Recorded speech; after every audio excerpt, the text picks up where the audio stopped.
ನಮ್ಮನ್ನು ಹೆಚ್ಚಾಗಿ ಪ್ರೀತಿ ಮಾಡಿದ ಪರಲೋಕ ತಂದೆಯೇ, ಈ ದಿನಕ್ಕಾಗಿ ಸಮಯಕ್ಕಾಗಿ ಸ್ತೋತ್ರ ಸ್ವಾಮಿ. ಈ ಒಂದು ಕಾರ್ಯಕ್ರಮ ನೀನು ತಲುಪಿಸ್ತೇವೆ. ಎಲ್ಲವನ್ನು ನಿನ್ನ ಮಹಿಮೆಗಾಗಿ ನಿನ್ನ ಬಲದಿಂದ ಮಾಡಿ ಸ್ವಾಮಿ. ನಿನ್ನ ಆತ್ಮನ ಅಭಿಷೇಕದಿಂದ ಅನೇಕರಿಗೆ ಆಶೀರ್ವಾದದಾಯಕವಾಗಿರುವಂತೆ ನೀನು ನಡೆಸ್ಕೊಡು ಸ್ವಾಮಿ. ನಿನ್ನ ವಾಕ್ಯ ಸಾರುವಂಥ ಎಬಿನ್ಸನ್ ಸರ್ರನ್ನು ಕೂಡ ಆಶೀರ್ವದಿಸು. ಟ್ರಾನ್ಸ್ಲೇಟ್ ಮಾಡುವಂಥ ನನ್ನನ್ನು ಆಶೀರ್ವದಿಸು. ನಮ್ಮನ್ನು ನಿನ್ನ ಅಧೀನಕ್ಕೆ ಒಪ್ಪಿಸಿಕೊಡ್ತೇವೆ. ನಿನ್ನ ಚಿತ್ತದಂತೆ ನಡೆಸ್ಕೊಡು ಸ್ವಾಮಿ. ನಿನ್ನ ಆಶೀರ್ವಾದದಿಂದ ಸ್ವಾಮಿ ಅನೇಕರಿಗೆ ಆಶೀರ್ವಾದದಾಯಕವಾಗಿ ನಮ್ಮನ್ನು ಉಪಯೋಗಿಸು. ನಿನ್ನ ರಾಜ್ಯ ಬರಲಿ, ನಿನ್ನ ನಾಮ ಕೀರ್ತಿ ಹೊಂದಲಿ. ನಮ್ಮೆಲ್ಲ ನಿನ್ನ ಕೈಯಲ್ಲಿ ಒಪ್ಪಿಸಿಕೊಡ್ತೇವೆ. ಘನಮಾನ ಮಹಿಮೆ ನಿನಗೆ ಒಪ್ಪಿಸುತ್ತಾ ಪ್ರಾರ್ಥನೆಯನ್ನು ನಜರೇತಿನ ಯೇಸುವಿನ ಹೆಸರಿನಲ್ಲಿ ಪ್ರಾರ್ಥಿಸುತ್ತೇವೆ. Amen. Greetings in the precious name of Jesus Christ. Yesu ಕ್ರಿಸ್ತನ ಹೆಸರಿನಲ್ಲಿ ನಿಮ್ಮೆಲ್ಲರನ್ನ ನಾನು ಸ್ವಾಗತಿಸ್ತೇನೆ. Welcome to this Kannada Sunday service of Benson Ministries. ಈ ಒಂದು ಭಾನುವಾರದ ಬೆನ್ಸನ್ ಮಿನಿಸ್ಟ್ರೀಸ್ದು ಎಬಿನ್ಸನ್ ಮಿನಿಸ್ಟ್ರಿಯ ಒಂದು ಕಾರ್ಯಕ್ರಮಕ್ಕೆ ನಿಮ್ಮೆಲ್ಲರನ್ನ ನಾನು ಸ್ವಾಗತಿಸ್ತೇನೆ. For today's meditation, let us turn to 2 Corinthians chapter 4, verses 16 to 18. ಇವತ್ತಿನ ಒಂದು ಧ್ಯಾನಕ್ಕಾಗಿ ನಾವು ಸತ್ಯವೇದದಲ್ಲಿ 2ನೇ ಕೊರಿಂಥದವರಿಗೆ ಬರೆದ ಪತ್ರಿಕೆ 4ನೇ ಅಧ್ಯಾಯ 16ರಿಂದ 18 ತನಕ ಓದಿಕೊಳ್ಳೋಣ. 2 ಕೊರಿಂಥದವರಿಗೆ outward man perish, yet the inward man is renewed day by day. For our light affliction, which is but for a moment, works for us a far more exceeding and eternal weight of glory. We look not at the things which are seen, but the things which are not seen. For the things which are seen are temporal, but the things which are not seen are eternal. ನಾನು ಕನ್ನಡದಲ್ಲಿ ಓದ್ತೇನೆ. ಆದದರಿಂದ ನಾವು ನಮ್ಮ ದೇಹವು ನಾಶವಾಗುತ್ತಾ ಇದ್ದರೂ ನಮ್ಮ ಆಂತರ್ಯವು ದಿನ ದಿನ ಹೊಸದಾಗುತ್ತಾ ಬರುತ್ತದೆ.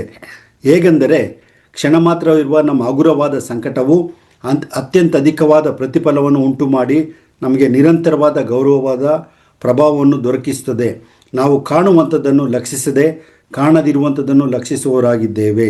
ಕಾಣುವಂಥದ್ದು ಸ್ವಲ್ಪ ಕಾಲ ಮಾತ್ರ ಇರುವುದು, ಕಾಣದಿರುವಂಥದ್ದು ಸದಾ ಕಾಲ ಇರುವುದು. We never give up because the coming glory outweighs any of today's difficulties. ನಾವು ಧೈರ್ಯಗೆಡುವುದಿಲ್ಲ. ಕಾರಣ ಏನಂತ ಹೇಳಿದರೆ, ಮುಂಬರುವಂಥ ಮಹಿಮೆಯ ನಮ್ಮನ್ನು ಈಗಿನ ಕಷ್ಟಗಳಿಂದ ಅದು ತಪ್ಪಿಸುವಂಥದ್ದಾಗಿದೆ. Even the worst of it by measure of eternity, but for a moment.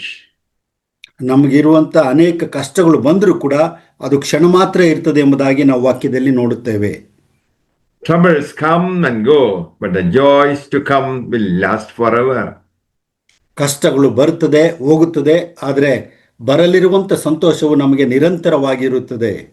Apostle Paul encourages believers to persevere through the trials.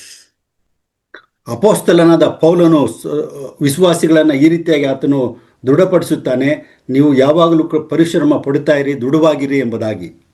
Focus on the hope that believers have in Christ, even in the furnace of suffering. ಅನೇಕ ಬಾಧೆಗಳಿದ್ದರೂ ಕೂಡ ವಿಶ್ವಾಸಿಗಳಿಗೆ ಮುಂದೆ ಒಂದು ಅತಿಶಯವಾದಂಥ ನಿರೀಕ್ಷೆ ಇದೆ ಎಂಬುದಾಗಿ ನಾವು ಗಮನಿಸ್ತೇವೆ. Though our outward man perish, yet the inward man is renewed day by day by denying self and taking up the cross. ನಮ್ಮ ಶರೀರವು ನಾಶವಾಗುತ್ತಾ ಇದ್ದರೂ ನಮ್ಮ ಆಂತರ್ಯವು ದಿನೇ ದಿನೇ ನಮಗೆ ಹೊಸದಾಗಿ ಇರುತ್ತದೆ. The inward man, birthed by Holy Spirit, does not perish. ನಮ್ಮಲ್ಲಿರುವಂಥ ಆಂತರ್ಯದಲ್ಲಿರುವಂಥ ಆತ್ಮವು ಪವಿತ್ರಾತ್ಮನ ಸಹಾಯದಿಂದ ಅದು ನಮಗೆ ದಿನೇ ದಿನೇ ಹೊಸದಾಗಿ ಇರ್ತದೆ. As the outward man is perishing by persecution, the inward man is renewed. ಬಾಧೆಗಳಿಂದ ಶರೀರವು ಬಾಧಿಸಲ್ಪಡ್ತದೆ, ಆದರೆ ಆಂತರ್ಯವು ನೂತನಗೊಳ್ಳುತ್ತದೆ. Have faith in the sovereign God who works all for our good. ನಮ್ಮ ಸರ್ವಶಕ್ತನಾದಂಥ ದೇವರ ಒಂದು ದೃಷ್ಟಿಯಲ್ಲಿ ಎಲ್ಲವನ್ನು ನಮಗೆ ಅನುಕೂಲಕ್ಕಾಗಿ ಮಾಡಲು ಶಕ್ತನಾಗಿದ್ದಾನೆ. Afflictions are light when we see the glory that it leads to. ನಮ್ಮನ್ನು ಮುಮ್ಮಡಿಸುವಂಥ ನಿರೀಕ್ಷೆಯು ನಮಗೆ ಕಷ್ಟಗಳು ಹಗುರವನ್ನಾಗಿ ನಮಗೆ ಕಾಣಿಸುವಂತೆ ಮಾಡುತ್ತವೆ. The problem is that we think so little of our coming weight of glory. ನಮ್ಮ ಒಂದು ಸಮಸ್ಯೆ ಏನು ಅಂತ ಹೇಳಿದ್ರೆ, ಅನೇಕ ಸಾರಿ ಮುಂದೆ ಬರುವಂತ ದೇವರ ಮಹಿಮೆಯನ್ನು ನಾವು ಕಾಣದೆ ಕಷ್ಟಕ್ಕೆ ಒಳಗಾಗ್ತೇವೆ. Jesus gained for us salvation and righteousness by his death and resurrection. ಯೇಸು ಕ್ರಿಸ್ತನ ಮರಣ ಮತ್ತು ಪುನರುತ್ಥಾನದಿಂದ ಆತನು ನಮಗೆ ರಕ್ಷಣೆಯನ್ನು ಆತನು ಒದಗಿಸಿದ್ದಾನೆ. Afflictions are used to mold us to the image of Jesus Christ. ಈ ಒಂದು ಬಾಧೆಗಳು ಕಷ್ಟಗಳು ನಮ್ಮನ್ನು ಕ್ರಿಸ್ತನ ಸ್ವರೂಪಕ್ಕೆ ಮಾರ್ಪಡಿಸಲಿಕ್ಕೆ ಅದು ಅನುಕೂಲಕರವಾಗಿರ್ತದೆ. It is like a hammer to chisel a piece of marble to create the image of Christ in us. ಇದು ಹೇಗೆ ಅಂತ ಹೇಳಿದ್ರೆ, ಒಂದು ಸುತ್ತಿಗೆಯಿಂದ ಕಲ್ಲನ್ನು ಕೆತ್ತಿ ಅದು ಬಾಧೆಗಳನ್ನು ಅನುಭವಿಸಿ ದೇವರ ಹಸ್ತದಲ್ಲಿ ಅದು ಒಂದು ರೂಪಕ್ಕೆ ಬರುವಂಥದ್ದಾಗಿದೆ. There is the hand of God in every pain and trial of believers. ಎಲ್ಲ ಬಾಧೆಗಳಲ್ಲಿ ಸಂಕಟಗಳಲ್ಲಿ ಕೂಡ ದೇವರ ಹಸ್ತ ನಮ್ಮ ಕಡೆಗೆ ಇರ್ತದೆ. If we suffer with Christ in doing Lord's ministry, we shall also reign with him. ನಾವು ಬಾಧೆಗಳಲ್ಲಿ ಕ್ರಿಸ್ತನೊಂದಿಗೆ ನಾವು ಭಾಗಿಗಳಾಗಿದ್ದರೆ ಆತನ ಆಡಳಿತದಲ್ಲೂ ಕೂಡ ನಾವು ಭಾಗಿಗಳಾಗ್ತೇವೆ. According to Paul, the coming glory in heaven outweighs any of today's difficulties.